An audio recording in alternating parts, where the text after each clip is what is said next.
After years of fragmented appearances and individual spotlights, BTS have finally come back together for what feels like a long-awaited pause in time.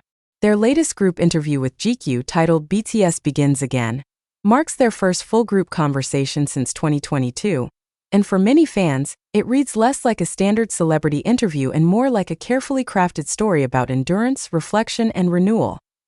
The timing alone makes the article significant. Over the past few years, BTS have existed in the public eye as 7 parallel journeys, rather than one collective narrative. Solo music releases, personal growth, military service, and quiet periods away from the spotlight reshaped how the world interacted with them. When GQ reunited the group at one table again, the result was not explosive or dramatic, but calm, thoughtful, and deeply human. Rather than relying on a rigid question-and-answer format, the article unfolds like a long conversation. There are jokes, moments of silence, and subtle glances between members that say as much as the words themselves. The writer allows space for memory, letting the group revisit where they started, what they lost along the way, and what it now means to move forward together. One of the most discussed sections centers on RM and his reflections on the Grammy Awards. Instead of framing the topic as disappointment or injustice, RM speaks with a measured honesty that feels earned through time.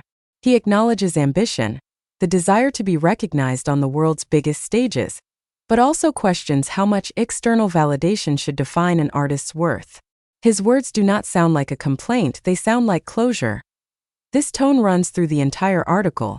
BTS are not presented as untouchable global icons, nor as underdogs still fighting to prove themselves. Instead, they appear as artists who have already lived several lifetimes in one career, now standing at a quiet threshold. Fame, success, and pressure are discussed not as abstract ideas, but as lived experiences that shape their relationships with music and with each other. What surprised many readers was how intimate the storytelling felt. Across social media, fans described the article as reading like fanfiction, not because it was exaggerated or romanticized, but because of its emotional detail. Small moments, shared laughter, inside jokes, pauses mid-sentence were given weight. These are the kinds of details fans usually imagine, not expect from a major fashion magazine. GQ also takes its time revisiting BTS's early history.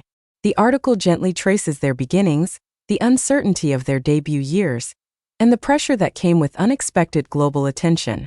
Rather than glorifying struggle, the narrative acknowledges exhaustion, self-doubt, and the cost of always being in motion.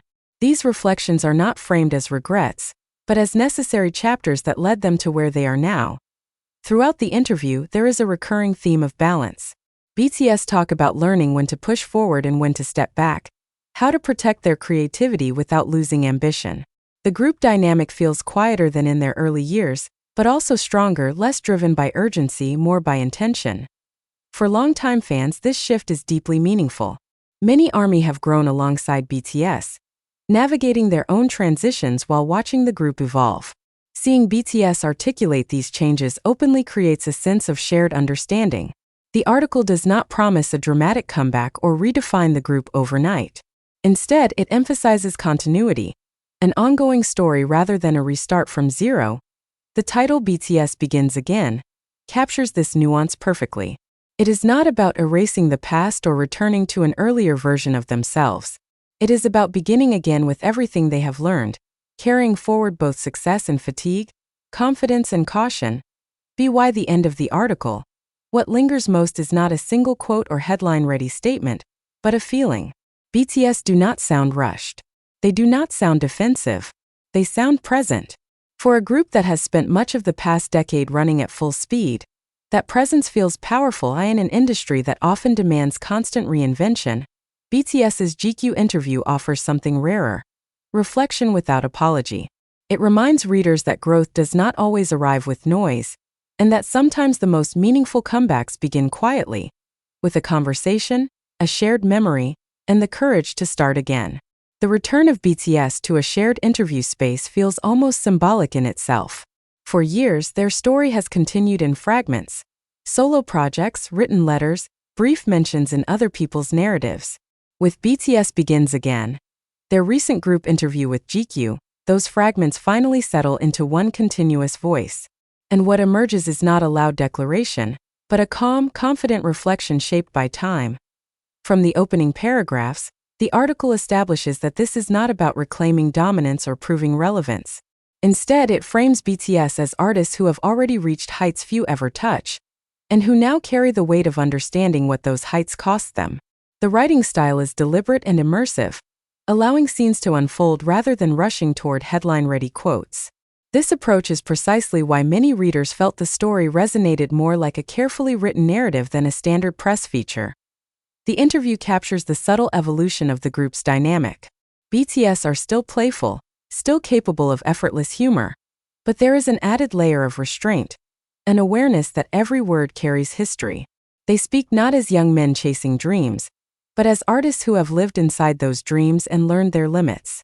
Their bond feels less performative and more lived in, forged by shared fatigue as much as shared triumph. One of the most compelling threads woven throughout the article is the conversation around ambition and recognition. RM's reflections on the Grammy Awards stand out not because of controversy, but because of their clarity.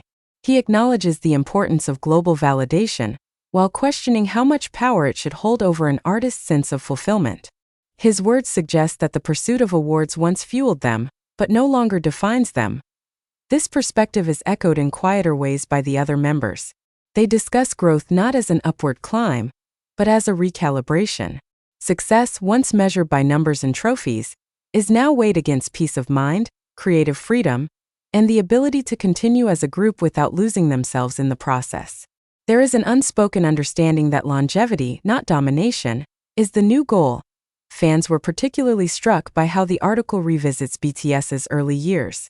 Instead of dramatizing hardship, GQ presents those moments as formative times when uncertainty and pressure shape the group's resilience. The narrative avoids romanticizing struggle, focusing instead on how those experiences informed their decisions later on. This balanced portrayal adds depth, reminding readers that BTS's global success was not inevitable, but built through persistence and adaptation. Across social media platforms, ARMY reactions were immediate and emotional. Many praised the article for feeling honest and beautifully written, noting how it captured the emotional texture of BTS, rather than just their achievements. Some fans joked that it felt like reading fanfiction, but the compliment carried weight.